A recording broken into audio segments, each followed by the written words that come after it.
If you would have asked me 5 years ago what the on-trend brewing thing would be in 2021, I would have guessed something with the letters I, P, and A. And I would have been wrong. Laugh all you want, but hard seltzer is here to stay. And Imperial Yeast's new seasonal strain W04 Paramount can help brewers get the most out of their water fermentations. A clean and aggressive fermenter, Paramount will produce an excellent seltzer with low fusel alcohols, plus it's gluten-free. If you tried making seltzer with standard ale or lager strains, you know the struggle, and Imperial Yeast is here to help with W04 Paramount. Learn more about this novel strain at imperialyeast.com and pick up your W04 Paramount before it's too late.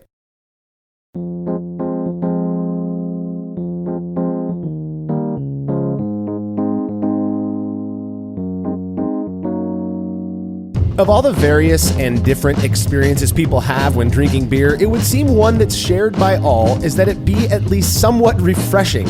And while it can be argued that certain styles are more or less refreshing than others, those that are pale and crisp tend to get the most credit for being easy to drink and thirst quenching.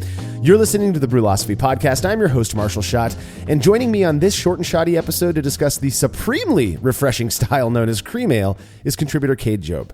Yeah, I love this style, and I'm so glad that, I feel like it's been around a long time. Like, even whenever all of the other styles, like IPA and things like that, just weren't popular in the United States. And so this is one of those styles that I think has just been popular for a long time, and it's still popular today. So it's going to be a fun episode. I'm excited to talk about it. Yeah, we recently touched on cream ale in episode 196, so just a few episodes ago, where the main focus was on the use of corn when brewing it.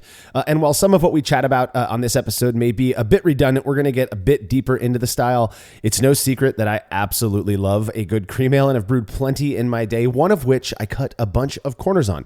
We'll be getting into those results as well. All right, if you like what we're up to and want us to keep doing it, consider becoming a patron of Brewlosophy. By committing to a small monthly pledge over at patreon.com/Brewlosophy, you'll receive rewards like access to unpublished recipes, unique discounts at YakimaValleyHops.com, and an invite to a monthly live Q&A session with somebody in the brewing world. Our guest for this month, August of 2021, is Eno Beer brewer and advocate Alex Liberati of Denver, Colorado. If you don't know what Eno Beer is, it's a sort of wine-beer hybrid that gets up to 49% of its fermentables from grapes. Unique and delicious. To be a part of this session, you have to become a patron at the $3 tier or higher by Friday, August 27th, 2021, which will also grant you access to all past sessions with guests like John Palmer, Michael Tonsmeyer, Dr. Tom Shellhammer, and John Kimmich from The Alchemist, and many more. To check out all of the rewards you can get for helping us do what we do, head over to patreon.com/Brewlosophy. Feedback is brought to you by Brewers Hardware, who have an array of amazing purpose-built stainless brewing products to improve your brew day. If you're looking for a high-quality pilot brewery, make sure to check out the gorgeous BH15 single-tier system, which comes with a hard plumb manifold to eliminate all hosing changes during the brew process. Head over to brewershardware.com to see what they're all about, and make sure to mention Brewlosophy at checkout to receive a free gift. Again, that's brewershardware.com. Listener Nathan Gentic wrote in to say, I'm a relatively new homebrewer, having picked it up towards the end of the hot mess that was 2020, but I've done about 60 plus gallons since January. As you can imagine, my patience threshold for bottling beer quickly diminished, and I'm now attempting to keg my beer. Of particular interest to me are the various methods for avoiding cold side oxidation during the kegging process. In one of your episodes, you talked about a method that involves, quote, semi-careless filling of the keg while purging the liquid with CO2 through the liquid out tube to keep most oxygen out via positive pressure. This got me thinking about certain methods I've used in the lab for purging gas from a liquid. On a small scale, I've purged liquids with a syringe hooked up to a gas line, nitrogen, argon, or sometimes hydrogen, and this involves bubbling the liquid for about 10 minutes and then capping. So in my mind, I wonder why this simple method can't be used as the main source of purging O2 from a keg via the liquid out tube. The important question that comes to mind is, how long does beer need to be in contact with O2 before oxidation reactions occur? If it requires a certain amount of time, let's say completely hypothetically 30 minutes or so, I don't see why I can't just fill my keg through the main opening while applying low CO2 pressure through the liquid out tube to blow out oxygen and then purge the keg again when it's closed. However, this is all contingent on how long it takes for aberrant oxidation to occur. I'd be interested to hear your thoughts on this, and if you know of any experiments that address beer oxidation as a function of time. Seeing as how primary fermentation cleans up the O2 from wort aeration, it makes me think that the effects of oxygen exposure may be mitigated within a certain time frame.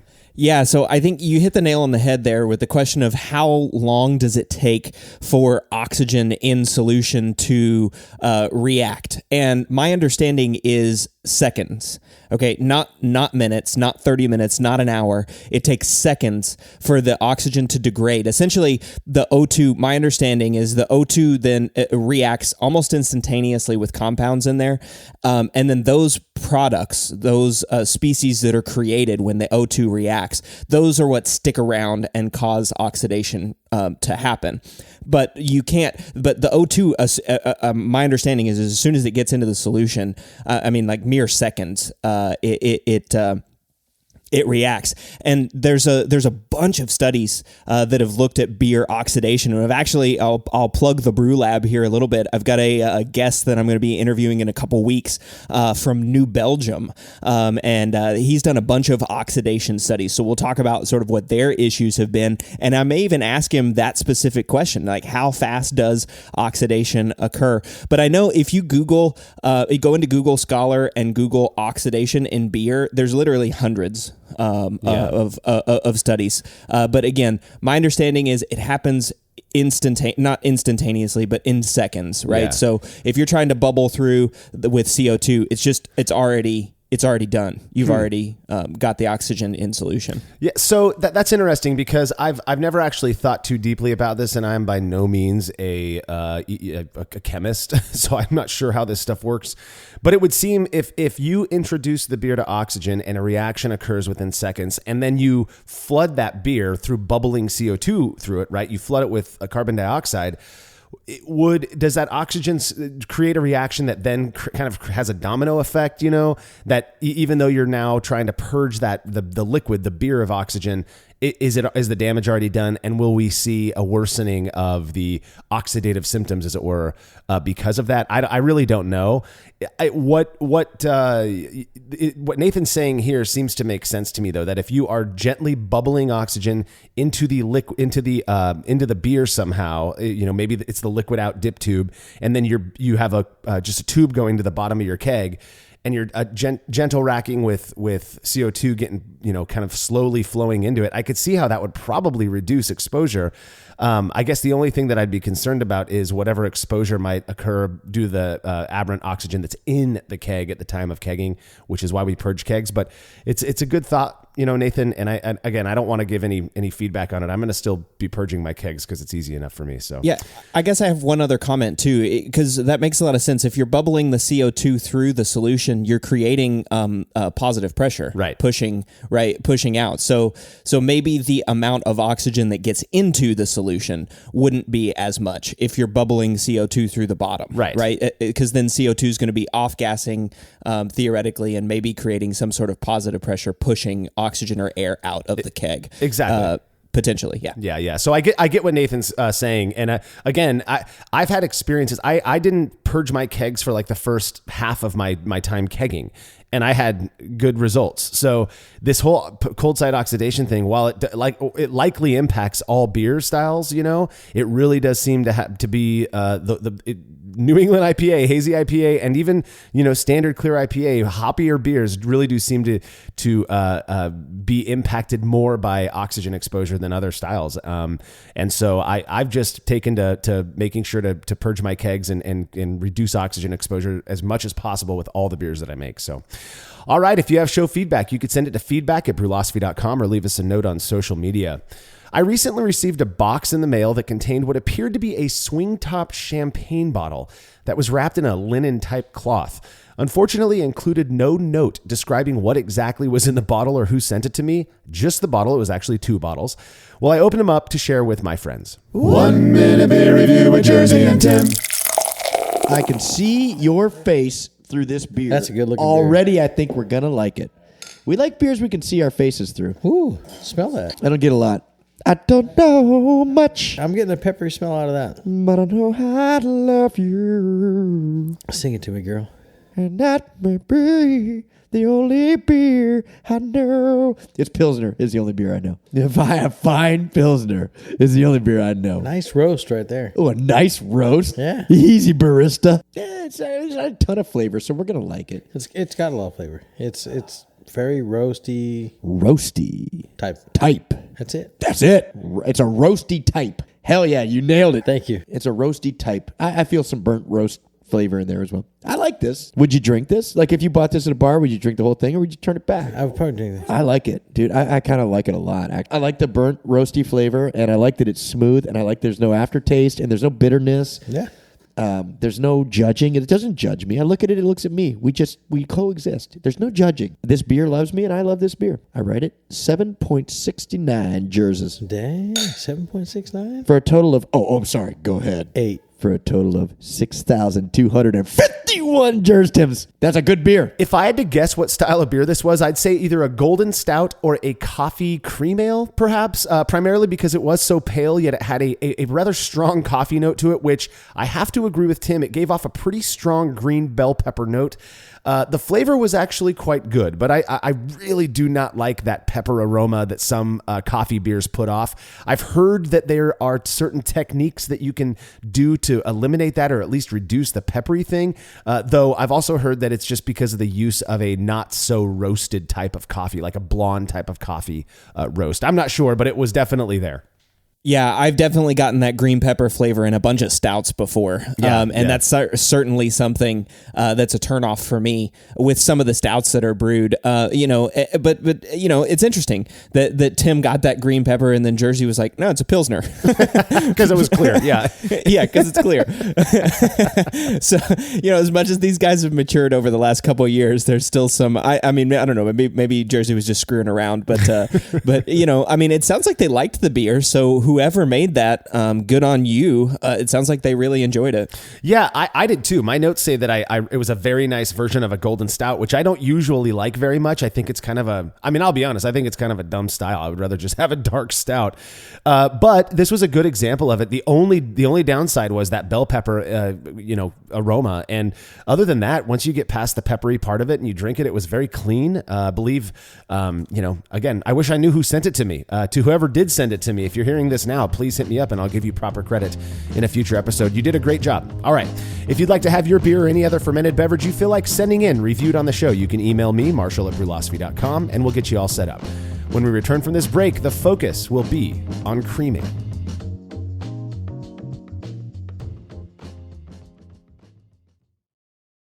Have you ever thought about adding a port to your kettle but held off because you didn't feel like drilling into your gear or sending it off to have someone else do it? From the makers of the world's fastest counterflow chiller, the Exchillerator, comes the Hangover, the easiest way to add extra ports to your kettle as well as countless other options. Mount a faucet to your keg for easy portable pouring. Set up the perfect whirlpool arm. Hold a heating element in place. All of this and so much more without permanently modifying your gear. Manufactured right here in the United States, the Hangover offers brewers too many convenient solutions to list here. So head over to Exchillerator.com today to see what the Hangover can do for you.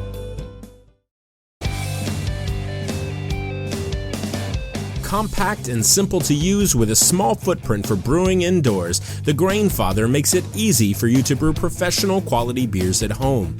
The Grainfather is an all-in-one brewing system that lets you brew all grain beer in a single compact stainless steel unit. It uses an electric heating element and pump to maintain a constant temperature and to circulate the wort during the mashing and cooling stages. It also comes with a counterflow chiller to reduce chilling times and produce high quality wort. And now, with the addition of their conical fermenter, the Grainfather takes things one step further by offering homebrewers state-of-the-art temperature-controlled fermentation just like commercial breweries use. And with the Grainfather Recipe Creator and Connect app, you can easily design a recipe, sync your brewing system with your phone, and then just sit back and relax as the app takes over and assures that you maintain your scheduled mash temps and boil schedule. Head to Grainfather.com to purchase your all-in-one brewing system today and to sign up for their free recipe creator tool. Once more, head on over to Grainfather.com, that's Grainfather.com, and get started today. Craftmaster Growlers takes traveling with and sharing beer to a new level. Made from heavy-duty stainless steel, Craftmaster Growlers are double-wall insulated and can keep beer cold for up to 8 hours. Unlike typical growlers, Craftmaster Growlers come with a swiveling tap and fully integrated CO2 regulator cap, allowing beer to stay fresh for 2 weeks or more. The square design takes up less space and will fit in most refrigerator doors, and every Craftmaster Growler comes with a 1-year warranty. There are 64 and 128-ounce versions available over at craftmastergrowlers.com.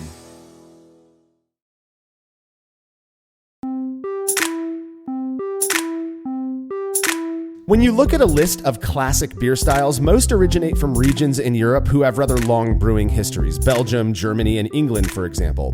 Here in the melting pot that is the United States, immigrants tended to bring their brewing traditions with them, which over time influenced the advent of new, truly American styles, one of which is cream ale. Yeah, so cream ale, I think you have to start right at the top, right? Cream ale does not have cream in it, right? And then that kind of like begs the question: well, where the hell did that name come from? Like, why do we call it cream ale? And sort of I love that you talked about immigrants in the first part of this, because I think that's really where the style itself came from. In terms of the name, I have absolutely no idea. Do you, Marshall? Well, so I did a little bit of poking around. We talked a bit about this in that last episode 196, where we were talking about flaked maize being used in cream ale.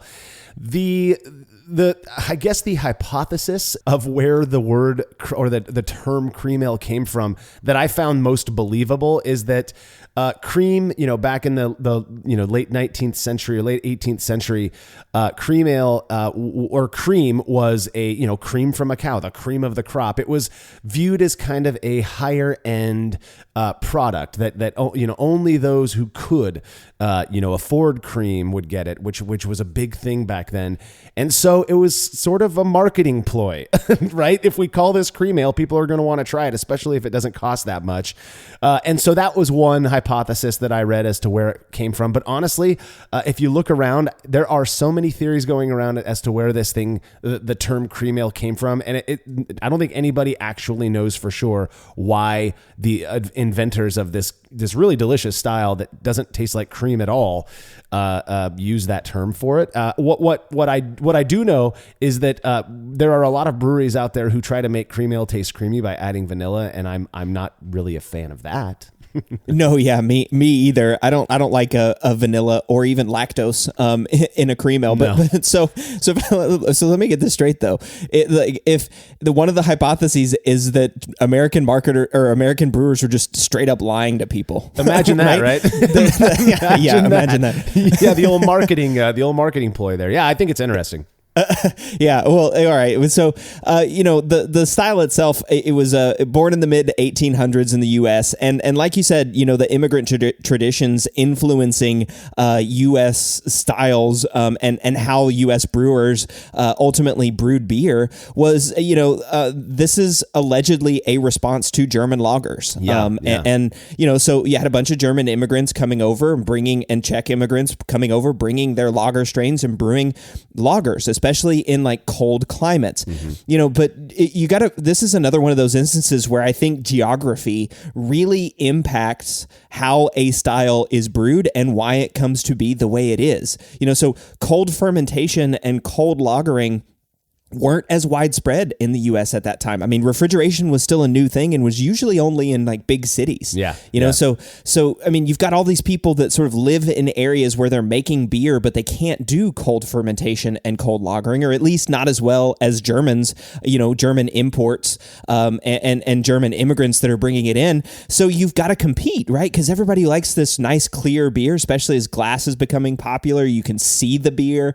And like you said, you want a nice, like, seemingly rich beverage. So if you can have a nice clear beer that's crushable that you can drink, that's a real winner, right? For people. But you don't have easy access to 2-row. You got a bunch of 6-row and corn.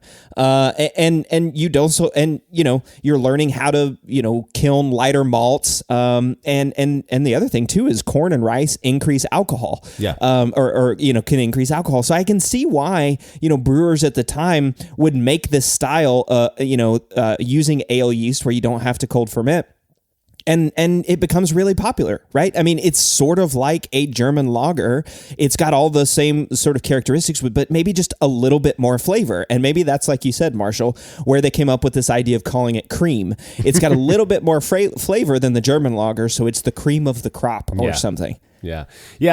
I mean, it makes sense to me. Again, there's really no good definitive answer for where cream ale came from as a term, but we do know that it was the style itself was influenced by these German pilsners and American brewers wanting to compete, and I think they did a pretty doggone good job with it. You compare a cream ale. We're going to get into the style description here in a sec. But when you look at a cream ale and you compare it, you sit it next to a German pilsner and some other European pale lager. They're not terribly different. And it's interesting to me that you think of modern mass market lagers, and I think all of them are brewed with some adjunct, whether that be rice or corn.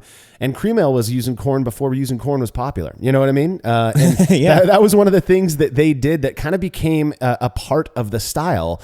Way back when the style was invented. Yeah. So let's get into the style itself. Let's talk a little bit about how this style is supposed to look, taste, smell, all that stuff. Yeah, so this is, the BJCP descriptor on it, I don't really like, because it says a clean, well-attenuated, flavorful American lawnmower beer. That doesn't really tell me anything, right? Like an American lawnmower beer. I mean, I don't know, that just means that it's easy drinking. So then the next sentence is where it really hits the character for this. So easily drinkable and refreshing with more character than typical American lagers. And that to me is a cream ale, an ale that drinks like a lager, right? It's a light, drinkable ale. Yeah. And I don't know, there's a beer in Austin called Peacemaker Ale that's brewed by Austin Beer Works. And I don't know what style they would put it in, but that beer is the quintessential, to me, cream ale. And that's in easily my top 5 beers ever. All right. And it is that. It's just this nice, refreshing ale. So it has that fermentation character. It's got that little bit of esters, that little profile that it's not like crisp, clean, and goes away. It's not thin and watery. It's an ale, and it's got meat to it, a little bit of more meat than at least an American lager. Yeah, I'm with you. To me, the description of lawnmower beer, it without saying too much, says so much type of thing. You know what I mean? I get it. Like you're outside. It's a warm day. You want something just to quench your thirst. You grab a cream ale, and it does the job. I don't necessarily. It's not that I disagree, but the comment that it has more character than a standard American lager. I've had some standard American lagers. I mean, I'll be honest. I think Miller Lite has quite a bit of character. I've had some cream ales that I absolutely love that are as clean as it gets, and so I'm not sure. Maybe I'm just my idea of this concept of character is just different than Chris or Gordon's, whoever wrote the BJCP. But I do agree that it is a bit more characterful in terms of appearance. We're already talking about it. You want this thing to be pale yellow and clear as can be, and you want it to look like a pale lager. That's about a nice white cap of foam on top. That's the way you do it. Yeah, absolutely. Pale straw, gold color. It should look like barley, right? And that's what I like. But I really like, good cream ales to me have good foam as well. Absolutely. So nice thick white foam on the top of it, and it should be clear, right? I mean, clear and highly carbonated. So if you can see some little carbonation bubbles going in there, but like I said, the appearance should look like barley, and to me, that's also what you're getting in the aroma too. Right, it's this grainy barley flavor in the aroma of the beer. The BJCP says sweet corn-like aroma required. Personally, I don't know if I agree with that. That's just me, right? Like certainly we're trying to make cream ale and a lot of people like that corny flavor to it. But to me, a lot of that corny flavor is just grainy. It's just coming from the barley. Or at least for me, it's really easy to mix those two up. So I'm not sure I see much of a difference in sweet corn-like, but I definitely don't want it to be like you were talking about, Marshall, vanilla or like cream or lactose or like overly sweet. Yeah, definitely no vanilla vanilla, in my opinion, in a cream ale. That would be an off flavor that I wouldn't want. But at the same time, this descriptor that it has like a sweet corn aroma, what's an off flavor often associated with corn? DMS. If I smell corn in a beer, first off, you'd have to use a lot. In my experience, you'd have to use a lot of flaked maize or some corn product to get that aroma. But to me, a cream ale just smells like nice, sweet, pale barley malt. And that's what I expect from it. I guess a slight corniness, if it is indeed from a characterful corn type, wouldn't get in the way. But to me, it smells an awful lot just like a American pale lager. So yeah, exactly. I mean, I'm glad that we agree on that one. And then, of course, again, BJCP says that low esters are not required. And I like you, I agree with that. If you're trying to differentiate this between like an American lager versus an American cream ale, if I were like judging this in a category, I would probably, I'd probably want to see a little bit of fermentation character, right? Just so that I know it's actually an ale and not just a lager. Although I'm going to sort of,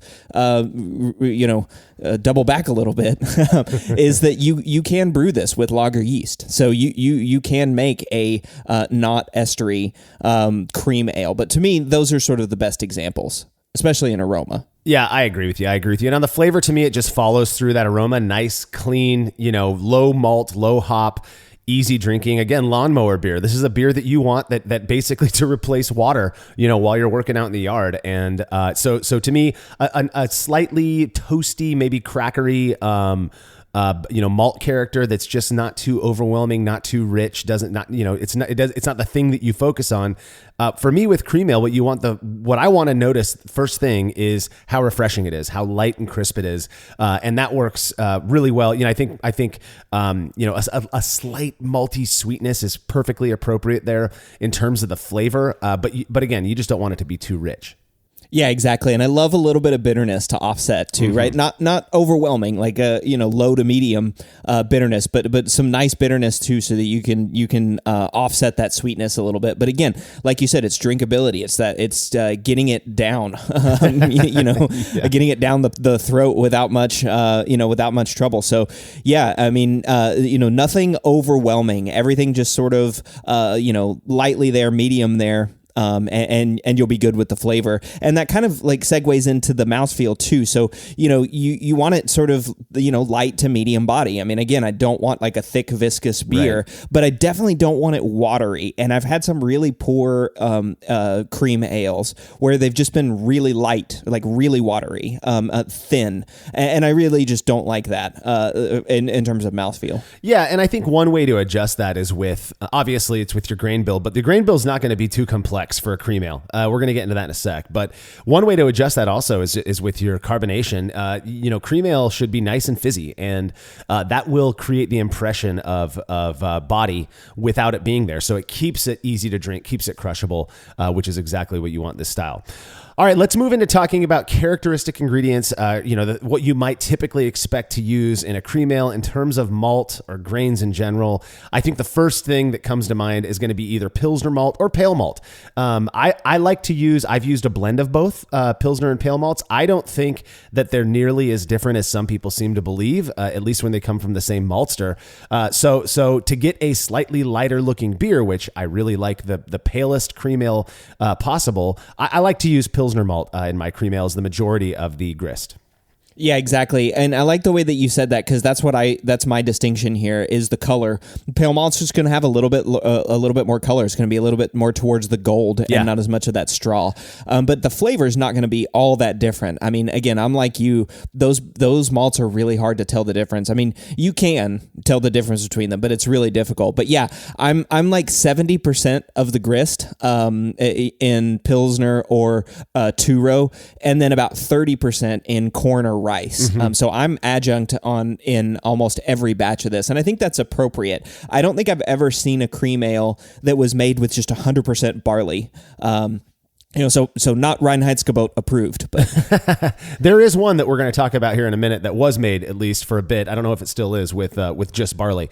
But yeah, so obviously cream ale is known for being made with corn. That's a component that most brewers will include in their cream ale recipes, though rice also works. And for using rice, you either have to do the same thing with corn. You have to do a cereal mash, or you have to get it ready to use, which would be either torrefied or flaked. And so you can use either of those. In fact, my cream ale recipe that I spent a couple of years working on over and over, brewing it iteration after iteration, was ultimately I settled on a blend of flaked maize. I think the flaked maize is somewhere around 12%, and then I use about 7% rice, something like that, to get me close to that 20% mark for the total grist. And I really like that. The rice kind of lightens it up and purportedly adds a sweetness that you can't really get from other adjuncts like corn, and it works really well for me. Yeah, exactly. I like that. An 80-20 split's good, 70-30. I probably wouldn't go 60-40 because I think you're going to run into some mouthfeel issues there, but anything above 30% or anything below 30% for the adjuncts and above 70% for your base grain. Hops are pretty easy on this one too. I think you can use just about anything. Yeah. You obviously you don't want to use like a crazy Citra dry hop, for this, because then you're going to take it out of that sort of cream ale. But really anything, and hops are in the boil to me on this one. So I just use like a small bittering charge of anything. I mean, I'll even use Magnum, but you can use any hop just to get a little bit of bitterness in there. And then usually about an ounce or 30 grams at flame out. And the actual types of hops, traditionally this was brewed with cluster, but cluster's kind of an interesting hop to me. It's got a lot of flavor to it, and it's not necessarily a flavor that I like. So I'm usually in more of the like Willamette or Centennial. Or even Cascade. Columbus is another good one. Yeah, I'm with you. I actually don't mind cluster at all. I think it's like reminiscent of some of the earlier beers I drank when I first became of age.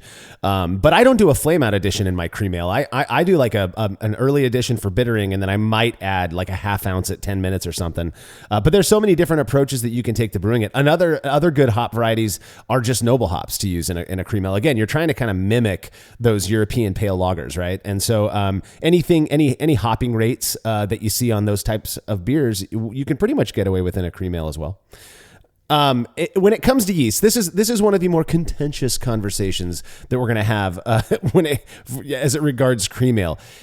Cream ale is called cream ale. So how do we define an ale from a lager? Is it the yeast, the type of yeast that's used? Is it the fermentation temperature? Is it some weird blend of both? Is it the way it comes across on your palate? I don't really care. What I know is that if you look back at old cream ale recipes, some were fermented with ale yeast cool, others were fermented with lager yeast warm. And that's kind of why this is a hybrid style of beer, is because of the fact that the type of yeast, all you wanted to do is get it as clean as possible. So it's widely believed that if you take a lager yeast, a Saccharomyces pastorianus, and you ferment it warm, that you're going to create this ester bomb. We have not found that to be true in the slightest, but it is still widely believed. So if you ferment with a lager yeast at ale temperatures, you can get away with making a good cream ale, right? Because it's going to come across that way, purportedly. If you take an ale yeast and you ferment it a little bit cooler than you might normally ferment, you might create a cleaner fermentation than you would with that ale yeast if fermented a little bit warmer. That's kind of at least my understanding, the goal with cream ale. Yeah, exactly. And I mean, specific varieties of yeast, I like Flagship, Independence, or Harvest on those, and like you said, Flagship and Independence fermented a little bit on the cooler side, Harvest fermented on like the warmer side in the, 55s or so, 55 Fahrenheit. But one that I've also wanted to try this with is Kvike, not Voss, not the orange juice bomb, but one of the other, Kvike strains, one of the like real, nice farmhousey ones that produces sort of a really clean fermentation profile, or a more clean fermentation profile than Voss. But that one's one that I've also wanted to do too. And one of the reasons that intrigues me is because I think that could be, it could really give you a nice like traditional cream ale character if you get a little bit of that farmhousey Kvike aroma in it. Yeah, I have no interest in doing that. I've not been a huge fan of most Kvike beers, though.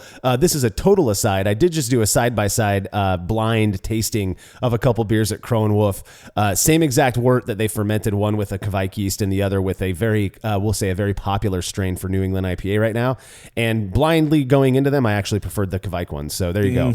But yeah, I think that's a good idea. If you look at, I believe it's White Labs who has like they put out a cream ale yeast, and it's actually a blend of lager and ale yeast. So there you have it, right? I mean, there is no hard and set way that or yeast that you have to use to make a cream ale. The goal is just that you produce this very clean hybrid style of beer that tastes almost like an American, pale lager. So, all right, let's get into the traditional brewing process. This is a very simple beer to brew, in my experience. Water chemistry, this is one of those odd styles where I prefer that crispness to come from the recipe and the process, so that lower mash temperature and the very simple grain bill. So for me, water chemistry wise, I'm not really thinking. I go for balanced. I want kind of like a 50 to 50 sulfate to chloride ratio with at least 50 ppm calcium, and that's good for me. Yeah, I'm exactly the same. Light water profile and balanced. The only thing that I would do on this style, because I generally brew with hard water, is I'm going to watch my pH on this one. And since I'm using a lot of light grains, you might need to add acid during the mash to get your pH down where you need it. It may not, depending on how hard your water is, it just might not pull that pH down far enough. Yeah, and they say that there are certain deleterious effects if you don't adjust your mash pH. We've talked about this before about lower mash pH, and we haven't seemed to be able to produce perceptible differences based on mash pH alone. So, again, if you're really focusing on it, you want to make sure that your mash pH is around 5.2 or so. When it comes to mash temperature, I like to go quite low on this one, 149 Fahrenheit, which is about 65 C, maybe up to 152 or so, which is 67 C. But that to me, again, you want to encourage fermentability. You really want this beer to dry out. Yeah, exactly. I'm going to go down actually to 146 on this one. You're still in good amylase temperature ranges there, or beta amylase temperature ranges. So 146 is going to get you a lot of that fermentability, and that's what I like. I mean, I'm also doing just a straight single infusion of mash, and the other thing to think about with the mash on this one is depending on what you're using for your adjuncts. Like Marshall said earlier, if you're using corn or rice that hasn't been flaked or torrefied, you're going to have to do sort of an American style cereal mash at the beginning to get those into a form that can be converted into sugars that the yeast can use. But otherwise, I just want a fermentable wort. So I'm at like I said, 146 or 63C. Yeah. No, I've done that as well. I've gone down that low. My whole thing is I for some reason I just want to have a few FG points, and I tend to view fermentability these days more as a lever for adjusting alcohol level, not so much flavor or mouthfeel. So I stick with that 148 to 152, 65 to 67 or so C. Boil. This is your pretty classic boil. One thing to consider is that there's a widely held belief that if you don't boil long enough, that you can leave DMS, dimethyl sulfide, in your beer, which creates a very corny aroma to some people. I get ketchup from DMS, but so if you're going to want to do a nice 60 to 90 minute boil, especially if you're using Pilsner malt, so they say, to ensure that all of that SMM blows off and that you don't get any DMS in the beer. Particularly if you're using flaked maize, you want to ensure that any corn character comes from the corn itself, not from DMS. What do you boil your cream ale for traditionally there? Yeah, I'm still at 60 minutes. I mean, I've read all the most of the recipes are going to say 90 minutes, exactly like you said, for the reasons that you said. But if corn-like characters required, then it doesn't matter if you have DMS in there. No, but like you, I'm ketchup and tomato paste for DMS, so I definitely would notice the distinction there. But just a normal 60-minute boil. And then as soon as that boil's done, you want to get a good chill on it, get that cold break so that all of the those proteins fall out. That cold break stays in the bottom in your trube in your kettle. You chill it down, you rack it over to a fermentation tank, and then you pitch your yeast and you ferment it. Now, based on the type of yeast you choose, my fermentation temperature is the same regardless. Now, I have fermented really good cream ale with something like Flagship, the Chico strain, at standard ale temperatures, 66 degrees Fahrenheit or 19 degrees C, and I've gotten away with it. I don't get much, ester development off of such clean ale strains anyways. I do get a kind of a peachy thing when you ferment some ale strains like Flagship a bit too cool. But for my cream ale, I prefer using lager yeast fermented a little bit warmer because to me, and maybe it's bias, it creates kind of this impression of crisp beer flavored beer that I really enjoy.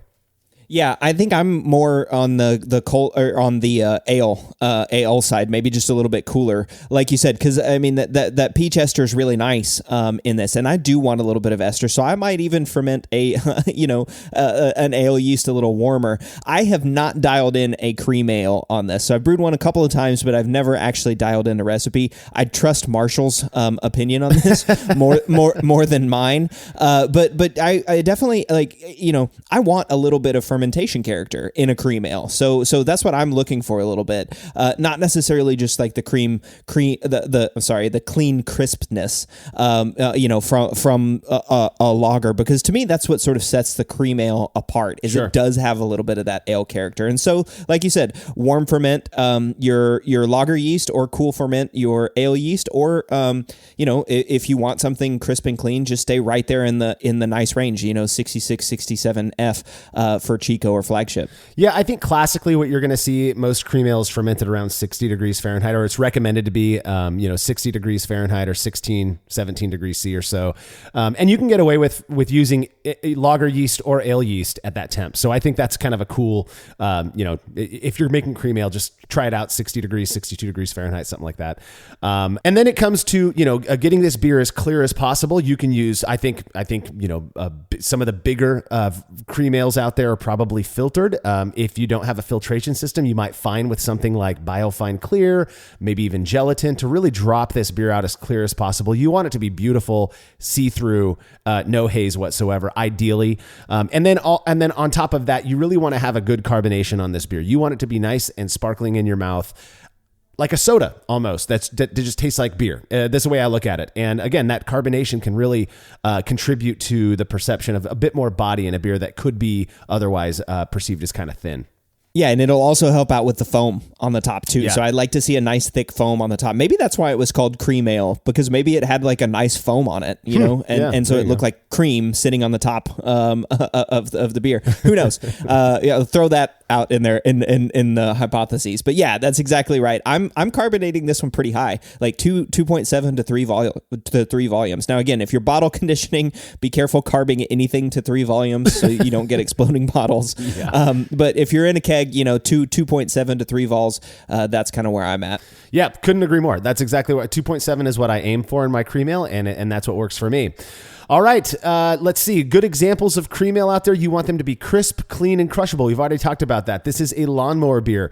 Bitter enough without being too bitter. I think you really want to aim for kind of a restrained malt character, well balanced with that bitterness, and maybe a hint of I guess earthy, spicy hop character. Subtle hints of non-fruity American hops can work well too. I mean, considering the fact that this is a hybrid style that can be fermented, with a lager yeast warmer or an ale yeast cooler, if you get a little bit of a fruitiness, that might just come across as kind of that ester piece that some people like you, Cade, seem to look for in a cream ale. One of my favorite hops to use if I'm not using a noble hop in cream ale is Mount Hood, and that is I believe that is a kind of a American domestic version of like Hallertau Mittelfrüh or something like that. Yeah, exactly. And I mean, for other good examples, I mean, if you're looking for some commercial beers out there to try that are good, if you're in Austin or around that Austin area, that Peacemaker ale, I think they call it an anytime ale. So maybe it's a lawnmower, but that's a really good one. Spotted Cow, that's also a really popular one that a lot of people can drink and have easy access to. So yeah, New Glarus Spotted Cow. You can't get it anywhere outside of Wisconsin, so you have to have it either sent to you or pick it up while you're there. At least that's what I've been told. Now, this is one of those cream ales. Somebody emailed me after episode 196 196 just to say that apparently Spotted Cow isn't made with corn anymore. There was a corn shortage or something years ago, and the brewers there just replaced the corn with more barley malt, and nobody noticed. I think that's interesting. It kind of confirms the experiment that we discussed in episode 196, where Andy couldn't tell the beers apart very well, the one made with corn and the one made with all barley. So there you have it. There's a commercial example that I guess is no longer made with corn. Perhaps they went back to using it. I don't know. Probably if it's not the most popular commercial cream ale out there, it's close to the top. Genesee cream ale or Genesee cream ale. If you haven't had it, it comes in a green can with that, and it's absolutely delicious. I love the stuff. I've only had it a couple of times, but we can't get that stuff out here in California. In fact, I don't think we have any easy to get commercial cream ales on the West Coast that don't have vanilla in it. We have Cali Cream, which comes from a Southern California brewery that they put vanilla in it, and I'm not a huge fan of that. But yeah, those are some commercial examples. Biggest issues with cream ale to me, if you start doctoring it up with stuff that's not supposed to be there. In my opinion, you're adding vanilla. Cream ale could, you could do fruit additions, and I think you get away with it. You're no longer in cream ale territory. But when you start messing around with it, I'm not a big fan of that. I want it to be crisp, clean, not too much malt or hop character, not too sweet, not too much body, easy to drink. Yeah, exactly. And I think I've told this story before, that there was this brewery called Garage Project in New Zealand that makes a beer called beer. It's just beer, period. Yeah. It's in a white can with black lettering and a period, and it just says beer. Cream ale to me is just ale. Right. I mean, like that's what I get whenever I think of cream ale. It's just like, if you just served me a beer and said ale, not pub ale, maybe American ale would be better, but if you just served me a beer that said ale, that's what I would expect. Yeah, I've been lucky enough to drink beer at what they call Garage Project in Wellington, New Zealand, and it is delicious. They're doing killer things out there. Well, in my experience, cream ale has been one of the easiest styles to brew fairly well. Simple grain bill, minimal hopping, and best of all, you won't get beat up for fermenting it with a lager yeast at ale temps.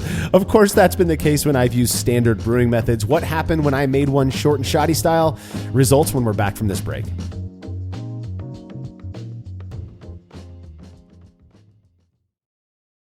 After a long brew day, the last thing I want to do is waste more time chilling wort. I've tried so many different options, and ultimately I settled on the super efficient immersion chillers made by Jaded Brewing. With the King Cobra and Hydra, I'm able to chill my entire batch of wort from boiling to just a few degrees above groundwater temperature in as little as 6 minutes. If an immersion chiller is right for your brewery, then do yourself a favor and check out all of the rad options Jaded Brewing has to offer at jadedbrewing.com, and be sure to let them know Brewlosophy sent you.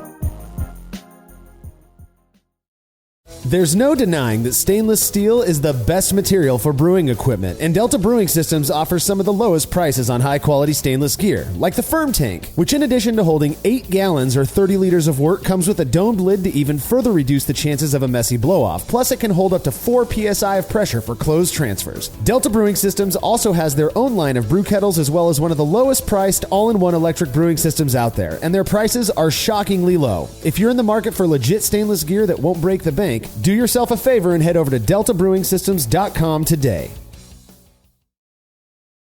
Family-owned Atlantic Brew Supply is the largest homebrew shop in the Southeast. No gimmicks, no multinational corporate overlords, and no BS. They offer exclusive malts, yeast, and more from local artisans, as well as award-winning recipe kits. They also sell professional brewing gear and cask equipment from sister companies ABS Commercial and Cask Supply. Most ingredients are available by the ounce, plus Atlantic Brew Supply has an on-site calculator to help you craft your best brew. Orders are processed same day, and 2-day shipping is guaranteed for East Coast customers. Get 15% off your first order using promo code BREWPOD. That's BRUPOD at AtlanticBrewSupply.com.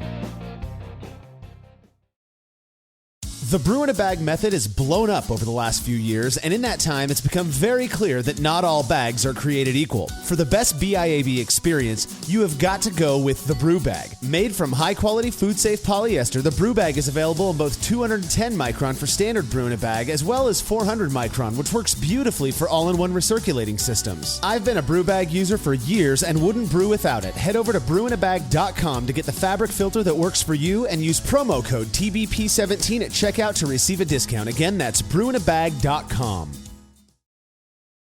As every brewer knows, the best beer requires the best hops, which Yakima Valley Hops provides fresh from the source to brewers around the world, carrying everything from classics like Cascade to modern favorites like Galaxy and Mosaic, as well as other ingredients and gear. Yakima Valley Hops has it all. And don't forget to check out their new podcast, The Late Edition, where the YVH crew goes into depth on our favorite plant with industry experts. Head over to YakimaValleyHops.com now to see all they have to offer and subscribe to The Late Edition wherever it is you listen to podcasts.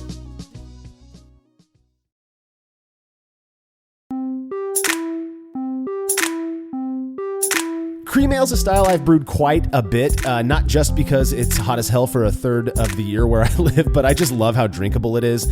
I've always been kind of a beer-flavored beer fan, and cream ale kind of, I guess scratches that itch. Well, a few months ago, I brewed one up, cutting a bunch of corners. For this batch, I used my SS Brewtech 1V electric system, which is a full-volume brew-in-a-bag rig. I started brewing this beer at 9:51 a.m. by collecting the full volume of water, which I always run through an RV filter, and then I added unmeasured, though similar looking amounts of calcium chloride and gypsum, just in hopes of achieving a somewhat balanced water profile. We talked about this in the last segment. I kind of like my cream ale water profile to be more balanced. In my experience, if you go a little too heavy on the gypsum, which I usually like to do in cream ale, it can kind of get it into that territory that I perceive, which I love in German Pilsner, but as being a bit too sharp. And I kind of want my cream ale to be a bit more smooth. So that's an interesting question about similar looking amounts of calcium chloride and gypsum. I wonder if that actually imparts like similar amounts of chloride and sulfate. I don't think it does.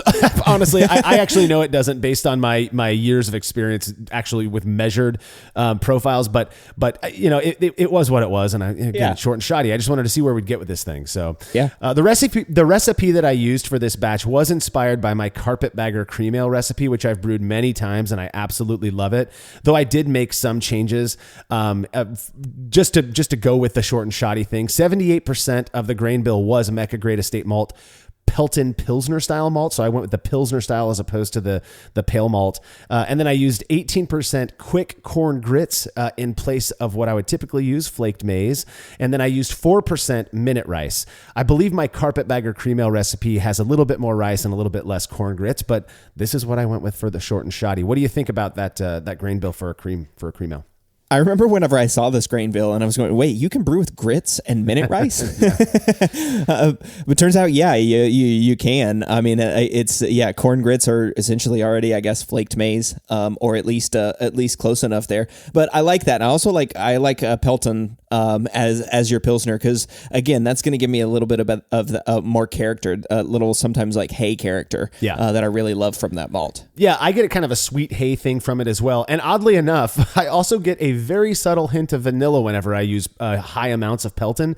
And so I thought, hey, for fun, this whole thing with cream ale, and people thinking that it's creamy, maybe this will actually impart a desirable or really nice kind of subtle hint of creaminess to the beer. I don't know. But also the thing about the corn grits, my understanding is that unless you're using what they call quick corn grits, that you still have to do a cereal mash. And that's why I went to the store and got the quick corn grits, because again, I don't think you have to do a cereal mash with it. I wasn't going to do it regardless because this is short and shoddy. I wanted to see what I could get away with. The minute rice is torrefied rice, basically. Everyone has seen this stuff on the shelves. Super cheap. You blend it with hot water and it turns into normal rice. Well, I just blended it with the mash water instead. So when the water was to strike temperature, I dropped the bag of grains in and I stirred to incorporate before checking to ensure it hit my target mash temperature of 152 Fahrenheit, which is 67 C. The reason I went with 152 on this one over the 149 that I usually prefer for cream ale is because of the fact that I don't actively warm up my mash. And so I thought, well, I'll just hit it at 152. And then, over the next, however long the mash is, which in this case was 30 minutes is all, it's probably going to drop down to 149 or 150 anyways. And so I'm still in that range. I didn't want to have anything to worry about. Again, the shoddy process here is that I'm not actually keeping that mash at 152 the whole time. So after just 30 minutes, I removed that grain bag and I squeezed it to reach my pre-boil volume of wort, and then I boiled that wort for a very quick 25 minutes, adding 20 grams of 2017 crop year Cascade for a first wort hop, and that was it. I did not want this to be a hoppy beer, and I again, this is a 25-minute boil. I threw those hops in as soon as I removed the grain bag, the brew in a bag, added those hops in, and then I brought that wort up to a boil using the system that I'm on. It only takes about less than 10 minutes, maybe 8 minutes or so to reach a boil. So that those hops weren't in there for too long. And it was, that was my idea. If there's going to be any carry through in flavor, it'll be from a 20-minute edition or 25-minute edition, basically. Well, yeah, and I like that. I like that you used older hops for that too. That's good for if you've got old hops sitting around. Bittering edition's a perfect place for that, because my understanding is those old hops still carry a lot of bittering capacity. So that's a good opportunity for that. And if that's all you're trying to get, again, a 25-minute boil, maybe you can combine both, right? You get a little bit of flavor and bitterness with it, but only 20 grams of Cascade. That seems a little low to me. Like you're not going to get as much bitterness as you would want out of a 25-minute boil. But I guess we'll see. Yeah, I used Brewfather to determine what the IBU would be based on a 25-minute first wort hop or a first wort hop edition with a 25-minute boil proceeding.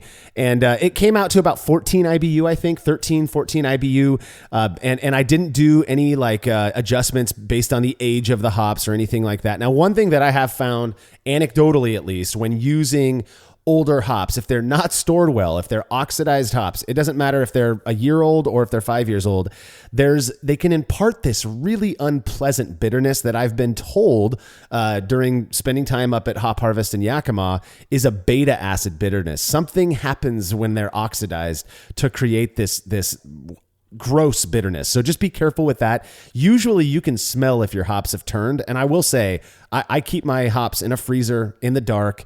Even if I don't vacuum seal them, I do usually, but sometimes when I don't, they still stay relatively fresh.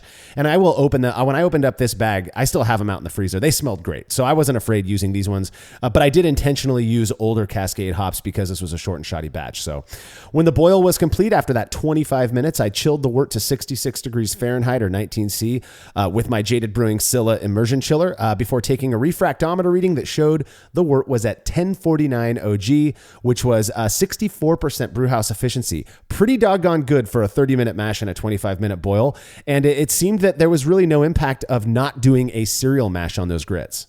Yeah, wow. I mean, 1049 is a perfect OG for a cream ale, and 64% brewhouse efficiency is awesome, right? I mean, for doing, a 30-minute mash, and, so yeah, I mean, and it certainly seems like the cereal mash didn't have any effect on the grits or the minute rice. So apparently you can use quick grits and minute rice in place of, flaked maize or flaked rice from, that may be available from the homebrew store. That's cool. I'm going to have to start trying that. I might try some minute rice or some corn grits on my next American lager that I make. Yeah, dude, give it a shot, and you can pick them up at Walmart for real cheap. So right, yeah. Well, at this point, I racked the wort to a stainless brew bucket and then pitched a single pouch. I went with a lager yeast on this one of Imperial Yeast L17 Harvest, one of my favorite lager strains. What I get from L17 that I just don't seem to get from any other yeast out there is this character. And I don't know how else to describe it, except for that it reminds me of the smell of when my stepdad, when I was a kid, would crack open a Budweiser, the classic Budweiser when he got home from work. And the smell that wafted off of that is what I get from Harvest. And so maybe it's nostalgia for me, but I know a lot of people who use Harvest nowadays and absolutely love this strain. I want in my cream ale, I want it to have that beer flavored beer component. And that's what I get from Harvest. Now, at this point, when I pitched the yeast, a single pouch into this 1049 wort, the wort temperature was 76 Fahrenheit or 24 degrees Celsius. Yeah, so that's pretty warm for Harvest. I think most people would say don't pitch Harvest at 76 degrees or 24C. But yeah, Harvest is one of those I really like too. So hopefully you're going to get a little bit of ester profile from it.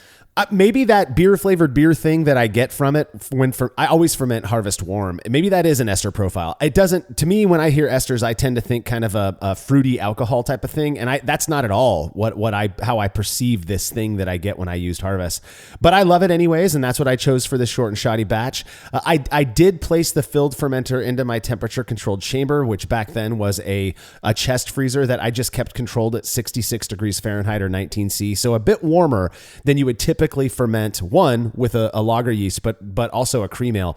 Usually you're fermenting cream ale closer to that 60 degree mark, which again, I think is about 16 degrees Celsius. At this point, it was 11:49 p.m., making my total brew day time 1 hour and 58 minutes, a sub 2 hour brew day for this cream ale. Sub 2 hours. That's just so funny. I mean, I brewed yesterday and it took me like 5.5 hours. And so, yeah, to do a 2 hour brew day is just always awesome. But that's cool. So you did ferment it at 66. So that's even high for Harvest, right? Harvest at 66 is higher than I would normally do it. I mean, I might go up to like 57, maybe if I was feeling adventurous, 58 degrees Fahrenheit. But yeah, 66 on Harvest. Interested to see what kind of fermentation character comes out of that. Yeah, and I'll tell you, I have fermented pilsners and other pale lagers with Harvest at ale temperatures at 66F, and I love it. And I believe the yeast experiment, the fermentation experiment we did on Harvest did produce significant results, which means people were able to distinguish a difference. But if I recall correctly, most people thought the warm fermented one was the one fermented cool because it had more lager character. So you figure that one out for yourself and do what you want. Fermentation was kicking off the following morning, and after just 4 days, activity had subsided, so I took a hydrometer measurement showing that the beer had finished at a rather dry 1007, 1.007 FG, making it 5.5% ABV. That's actually a bit stronger for cream ale, and that I'm typically making. I'm trying to get it around that 4.9 to 5.0% ABV. But hey, no complaining there. Nice fermentation at 66 degrees Fahrenheit.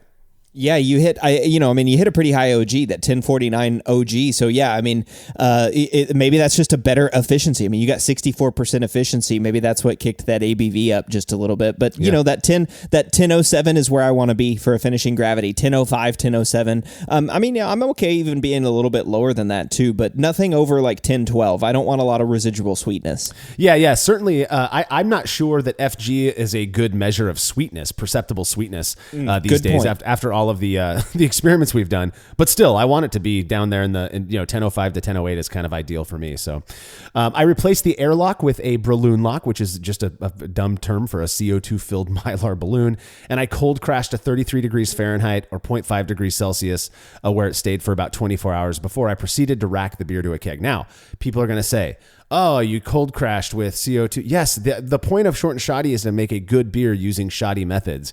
And so it's so easy to fill a balloon with a little bit of CO2 before cold crashing. So that's why I do that.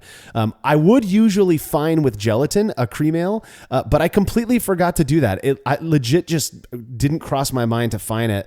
So I left that part of it out and racked the beer to a keg the 24 hours after cold crashing. And then I hit that keg with 50 PSI of CO2 for 15 hours before reducing the gas to serving pressure. After another week, I just let it condition in the kegerator. The beer was nicely carbonated and ready for evaluation. So unfortunately, this was a short and shoddy brew that I did during the COVID lockdown, which thankfully we're kind of out of now, though with this Delta variant, it's seeming that we might have to start cinching things up again for a bit. But seeing as this beer was brewed during the height of the lockdown, I wasn't able to serve it to tasters as we normally do. So instead, I evaluated it myself 3 times over the course of a weekend and made sure to jot my notes down. So what I'm going to share are just my thoughts. I get that some people are going to really enjoy that. I get that some people are going to think that this is bunk. I tried to be as unbiased as possible, but that it's hard to escape total bias. I mean, I understand that.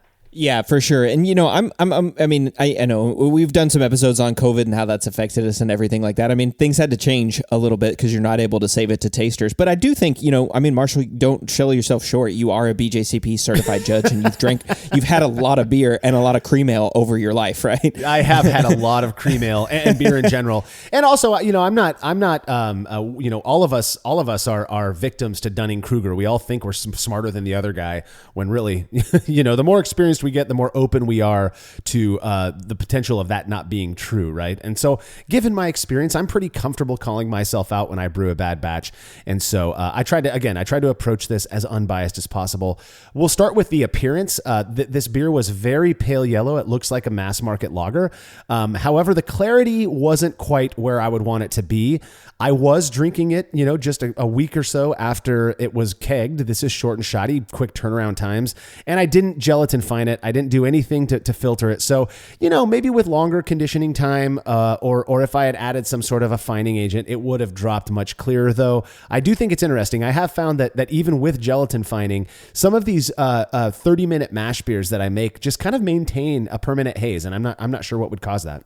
Yeah, I'm not exactly sure either. That's something I should look into and figure out why short mash temperatures generally cause more of that haze. But yeah, you didn't use gelatin, so it's not as clear as I would like. But the color's nice. It's nice gold, yellowish gold color, and that head on top is just fantastic. I mean, you've got a nice thick, white foam on top of it. So to me, it looks great for looking at the pictures. I mean, sure, I would love it to be a little bit more clear, but on a summer day, it's funny too. You pictures like your house is all decorated for Halloween. Yeah. But I mean, the beer looks great. So I mean, it looks like a beer that you'd be drinking outside, like while you're trick or treating or waiting around for kids to come up and ask for candy. That's exactly what we did, and dare I say that head on this in the picture at least is creamy, and perhaps that is where it came from. Yeah. Aromatically speaking, the overall aroma of this beer was quite subdued, as I expect. I mean, I designed my cream ale to not be too in your face. It did lead with a slight note of Hawaiian sweetbread, followed by a whisper of earthy and citrus hop character. Now, by Hawaiian sweetbread, if you've ever opened up like King's Hawaiian buns that you can get at the store, it smells bready, which I love, but it has this just kind of sweet note to it. And I don't know what causes that except for sugar, but I did get a hint of that in the aroma of this beer, and I thought it was delectable. I absolutely loved the way it smelled. I love that descriptor, Hawaiian sweetbread. I haven't heard anybody use that before, but I love that descriptor. Like that's such a good beer descriptor for me too. I taste it. I know exactly what that smell is. I love Hawaiian sweetbreads. We use it all the time. So fantastic slider buns. But yeah, I love that. I love that, and that's exactly what I want in a cream ale. I wish I had thought about that in the prior segment, because I would have described that as sort of the hoppy flavor. That is the sweetness that I'm okay with, right, on a cream ale, right? And that kind of sweetness just in that aroma is good, and maybe that's what is meant by. They call it corn-like sweetness, but maybe that's what's meant by. It's meant by like that grainy sweetness, that bready sweetness, just slightly sweet, but not overpowering, not sugary, none of that stuff. Yeah, and I'll tell you what, I didn't get any of the vanilla that I usually get from the Pelton, so I'm starting to wonder if maybe I'm just perceiving things wrong, or if there's something else going on with the ingredients that I use for other batches where I kind of get this just subtle little hint of vanilla. But again, that aroma was just simple, clean, kind of bready, sweet bready, with just hints of what I thought were kind of an earthy and citrus hop character, which makes sense. I used Cascade in this, not very much, but perhaps some of that came through. It could also have been a little bit of fermentation character. Who knows? Flavor-wise, similar to the Roma, the flavor of this beer was deliciously unremarkable. I mean, that's how I think of it, meaning nothing really stood out. I detected a hint of kind of that, again, that kind of Hawaiian sweetbread, generic sweetness, sugary thing, but it was so subtle that it was good. It wasn't bad. It wasn't sticky. And it melded beautifully with just that unique breadiness that I get from Mecca Great Estate Pelton malt. I loved it. This cream ale did lack a bit in hop character by design, but I was able to detect the slightest bit of grapefruit character after swallowing. Just that you get that subtle hint of recognizable Cascade character that I thought worked really well in this style. I've never made a cream ale with more modern, even though Cascade's pretty classic nowadays, but more modern fruity hops. I usually use typically either Mount Hood or I'll use Noble hops. But I liked the way the Cascade, even though it was 2017 crop year, I liked the way it worked in this beer. Yeah, it sounds pretty good. What about bitterness? How was the bitterness? Do you remember? Yeah, it wasn't very bitter. Naturally, again, I was right around that 14 IBU mark, and I recall this not being a terribly bitter beer, yet also still being easy to drink. So it had enough bitterness there. And who knows, if it was tested, maybe it would have tested higher IBU than what the calculator said. But yeah, it was bitter enough. I wasn't complaining. So yeah, good. And the grapefruit would probably throw me a little bit if it had a grapefruit flavor. But again, that's from Cascade. I mean, that's what Cascade imparts to the beer, or at least the primary component that it imparts. That would have thrown me a little bit, but everything else is sounding pretty good for a cream ale so far. Aroma, flavor, everything. I mean, again, I know this is just your impressions, but so far, it sounds like a pretty good cream ale. Yeah, and one of the things I've discussed this in a previous Brews Views episode on beer evaluation. One of the things that I struggle with evaluation is that some of us are wont to get really, really deep into the beer. And so I don't think if you, for example, if I were just to pour you a pint of this cream ale, that you'd be like, oh, there's grapefruit. I do believe that part of it is likely bias. I know that Cascade was used in this beer, but also I'm looking hard for different characteristics to point out, given how simple this beer is. This article would have been really short if I was like, it just tastes like a beer flavored beer, but that's really what it tasted like. I really had to dig to find just that subtle hint of citrus, kind of grapefruity citrus, that I thought it worked well because it wasn't in your face. It wasn't too noticeable. So well, I'm impressed that you came up with all these descriptors then for beer flavored beer. But no, that's what we do, right? I mean, that's what I love about judging, and that's why the BJCP style guides exist, right? Is to put words to what you're tasting, and all of these flavors are things that you can taste if you spend some time with the beer. And also, that's one of the things I love about drinking a good beer is spending some time with it and going, oh, that is grapefruit. Oh, ooh, yeah, Hawaiian sweetbread. Yeah, I definitely taste that. I like that. That's really nice. And putting words to what you're tasting is important. Yeah, I that's what we say is there's no such thing as someone who tastes better than other people, but there are people who can describe what they're tasting far better than others. And I feel like that's something that beer evaluators need to focus on, right? Is the way that they're describing the beer. So in terms of mouthfeel, I did perceive this beer as having a very crisp, being very crisp on the palate without coming across as thin or watery. Again, I bumped up the carbonation on this guy. I really wanted it to be fizzy, and it was. And so I do think that likely influenced that perception of mouthfeel. It wasn't too thin. It was nice and sparkling, very pleasing on the tongue, and contributed to this beer being very, very refreshing. No slickness, no alcohol warmth, no astringency that I detected. And even further, I got no off flavors in this beer. I get it. We are our own worst critics, and I definitely fall into that camp. So I've often thought that I perceived off flavors when others are going, no, dude, there's nothing wrong with that. This was one of those beers where I just didn't get anything, including corniness. I got no corn character out of this beer. Yeah, no, and again, I don't think that's also that surprising. I'm not sure that flaked maize and rice and stuff actually impart a corny character, which is why, again, I kind of raised issue with that, sweet corn is required in the style, because the corn, I mean, it can impart character at high enough levels, but again, most of that sugar that comes out of the corn is 100% fermentable, so it's just gone. And there may be other flavors and stuff that are extracted from the corn during a mash that impart flavor and aroma. But for the most part, it's just going to be gone. So again, what you want from this one is, like you said, that grainy sweetness, that Hawaiian sweetbread character, grainy malt flavor, right? Yeah. That's exactly what you want. You had a nice bitterness there, and it was nice and carbonated. And again, the no off flavors is definitely not surprising. I mean, you brew good beers, right? And again, the whole point of Short and Shoddy is not to brew a crappy beer. It's to brew a good beer using cutting corners, right? Exactly. And that's the thing I hope to get across, is that we're still going to employ certain methods that we've, using experiment results even, that we've shown over time really do seem to have a negative impact. Well, I'm not going to intentionally employ those to ruin a beer. I want to make the best beer I can with Short and Shoddy in the way that is the easiest and the fastest. And that's the whole point of this series. So now a couple of the questions that we ask participants when we are serving participants our Short and Shoddy beers is, one, how well does it represent the style? And so I'm just going to kind of hit on those from my perspective. I would have to say that this was a pretty good representation of the style, and would probably have given it a full 5 out of 5 if it were crystal clear. The haze is what kind of stole away from that, so I'd say it was a solid 4 out of 5. But this beer tasted, I mean, I don't mean to pat my own back. This beer tasted better than some of the commercial cream ales I've had out there. And that may be because I've had a lot of, doctored cream ales that I'm just not a fan of. But I was really happy with this one. It tasted very good.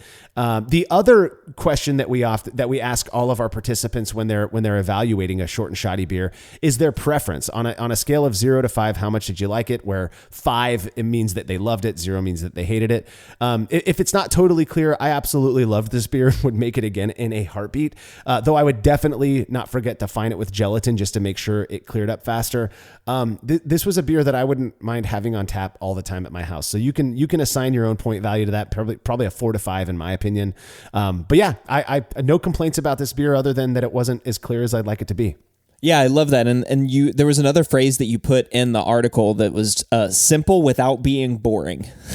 and I like that. I mean, that's a good example of what we're looking for with cream ale, right? It is simple, drinkable, crushable, but still having some character to it, having a little bit of flavor, having more flavor than sort of an American light lager would have, or, even maybe a little bit more flavor than a German light lager or German, Pilsner or something.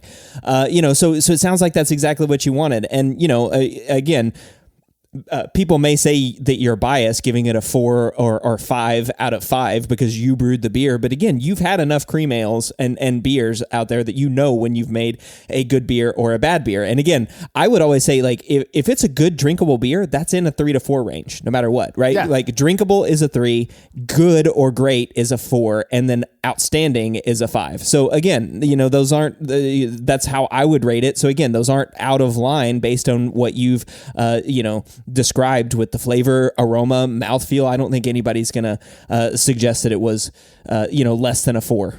Yeah, and trust me, I have made plenty of beers that I think are horrendous. That even though other people like them, and I'm quick to point out when I don't like a beer that I've brewed. That's just so. This was one that I did personally, and we kicked the keg pretty quickly. So, we did get some reader comments. We're gonna go to Doug W first, who says cream ales are a nice change of pace from all the heavy IPAs I usually brew.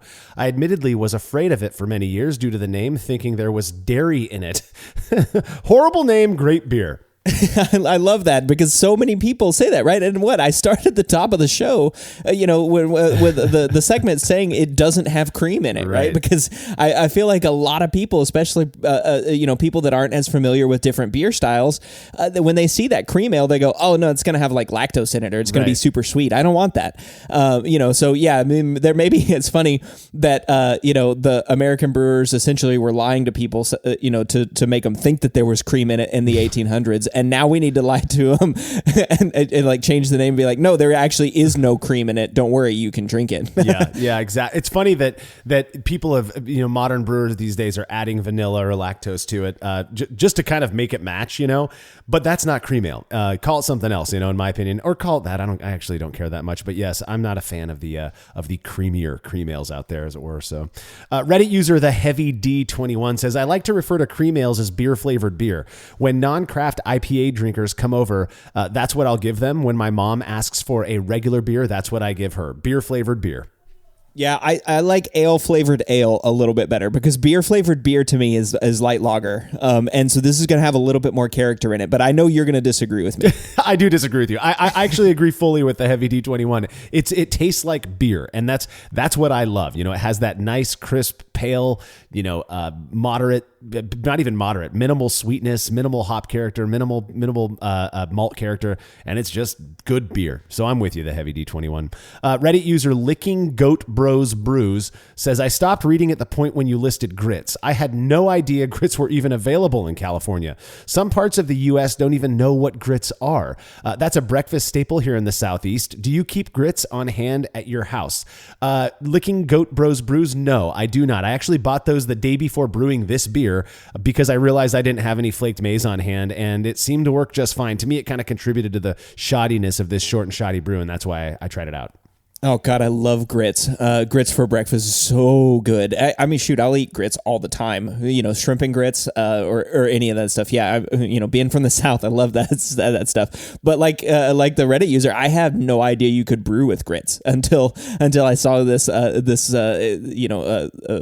and Shoddy article come out, and that's fascinating. I mean, it makes a lot of sense, right? It's just a different version of corn, and so yeah, it makes a lot of sense that you can, and if you can skip the cereal mash step or skip having to go buy flaked corn.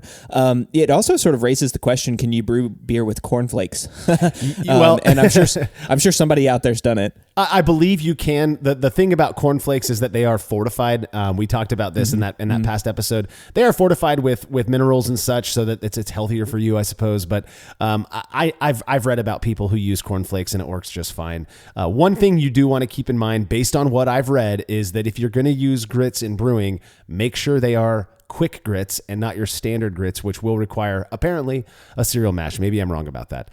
Final comment comes from Reddit user Mike Matt 5150. He says, I made a cream ale for the Indy 500. First time doing a 15-minute boil because I didn't feel like filling the house up with malty humidity during the summer.